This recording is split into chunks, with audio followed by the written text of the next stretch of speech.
नमस्कार दोस्तों, मेरा नाम अनिल कुमार है। आज हम पंचायती राज व्यवस्था की जो ल्यूसेंट के क्वेश्चन हैं कुछ हम वे डिस्कस करेंगे।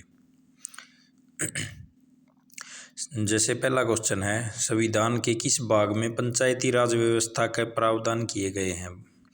तो ये भाग नंबर 9 जोड़ा गया था संविधान का 73वें संविधान संशोधन 1993 के द्वारा। 1992 में बिल लाया गया था। 1993 को 24 अप्रैल 1993 को भारत में पंचायती राज व्यवस्था को कानूनी यानी कि संवैधानिक मान्यता दे दी गई थी। इससे पहले 2 अक्टूबर 1959 को नागौर डिस्ट्रिक्ट राजस्थान से ये शुरू किया गया था पंचायती राज का कॉन्सेप्ट।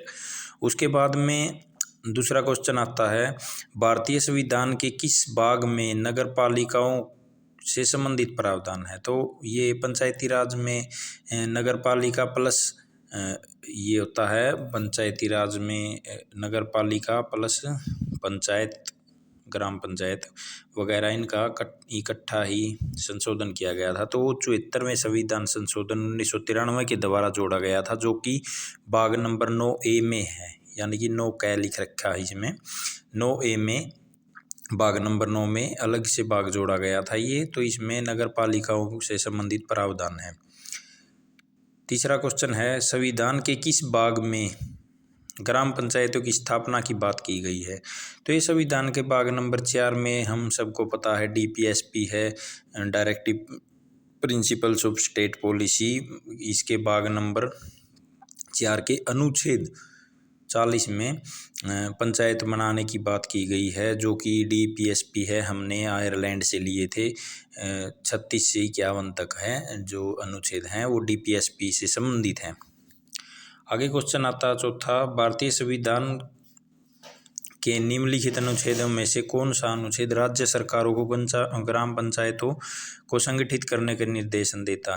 तो ये हमने डिस्कस कर ही लिया कि अनुच्छेद 40 है जो DPSP का, ये ग्राम पंचायतों को बनाने से संबंधित है। इसमें ही अमेंडमेंट करके ग्राम पंचायतों को संवैधानिक दर्जा दिया गया था।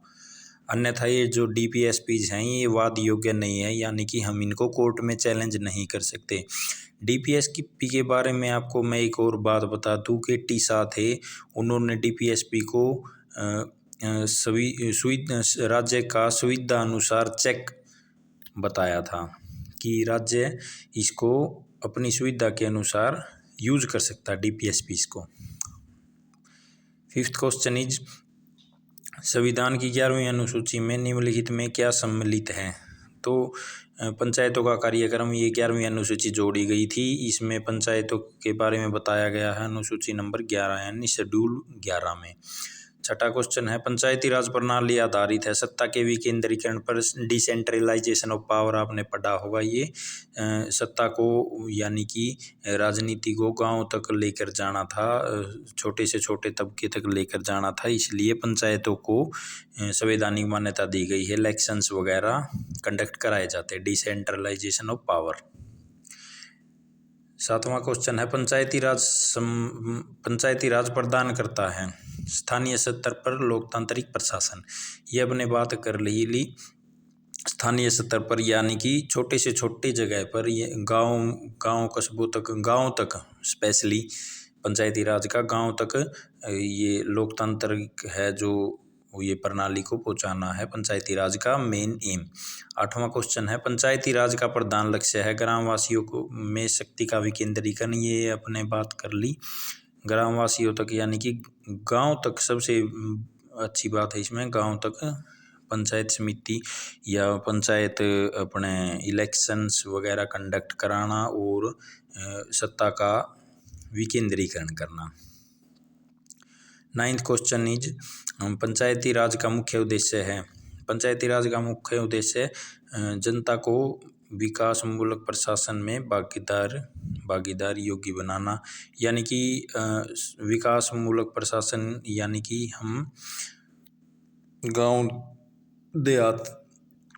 देहात में कोई भी कार्य हो, विकास का कार्य हो, इलेक्शंस हो, प्रशासन हो, एडमिनिस्ट्रेशन जिसको बोलते हैं, इसके लिए भागीदार बनाना, आगे तक लेके जाना ग्राम स्तर पर, ग्रामीण स्तर पर।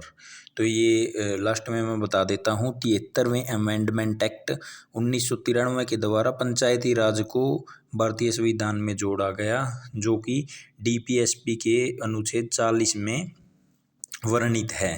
ठीक है। एक थोड़ी ही और ग्राउंड है, बैकग्राउंड है पंचायती राज का। 2 अक्टूबर 1959 को तत्कालीन प्रधानमंत्री नेहरू जी द्वारा इनको नागौर डिस्ट्रिक्ट से पंचायती राज को शुरू किया गया था। राजस्थान का नागौर डिस्ट्रिक्ट है, वहाँ से शुरू किया गया था। और इनका मेन एम था इनका पंचायती राज, यानी कि सत्ता को हम गांव तक लेके जाएं।